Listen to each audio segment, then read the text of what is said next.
Hi everyone, this is Sarfraz from Aristotle Prep, and we are looking at question 60 from the OG13 RC chapter.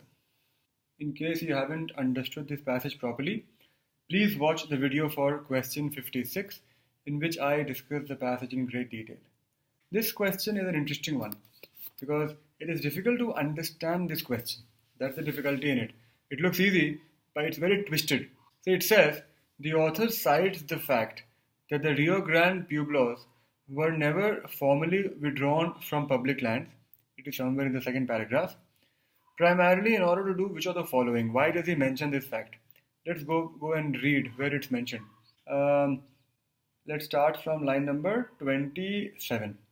Although they at that time became part of the US, the Pueblo lands never formally constituted a part of federal public lands.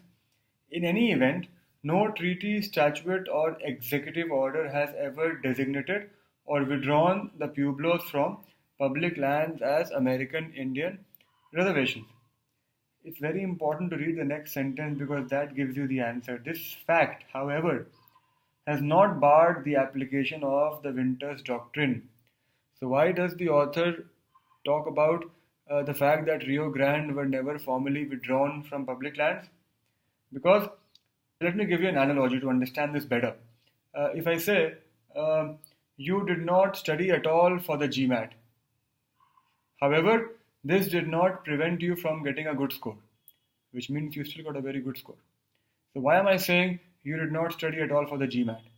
I'm saying that to show that ideally you should not have got a good score, yet you ended up getting a good score.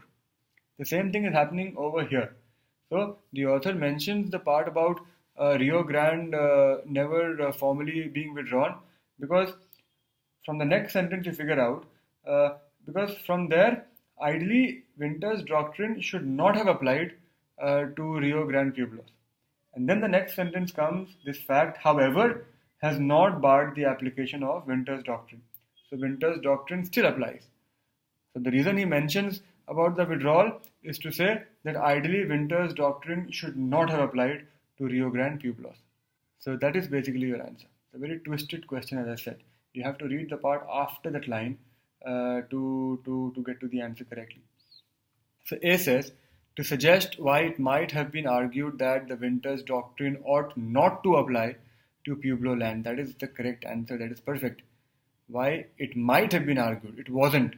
Everybody is happy with it. But it might have been argued logically that you won't get a good GMAT score, as I said in the earlier example. Similarly, that the Winters Doctrine ought not to apply. But it did apply. So A should be the answer to the question. B says, to imply that the US never really acquired sovereignty over Pueblo lands is absolutely wrong. It did acquire sovereignty. To argue that the Pueblo lands ought still be considered part of federal lands is never the case in the passage. Any such argument is being made.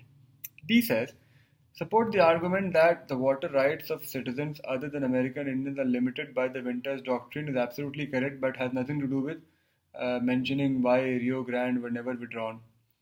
E says, suggests that federal courts cannot claim jurisdiction over cases disputing the traditional diversion and use of water by Pueblo Indians. No such suggestion is being made and no such claim is being made by a court either.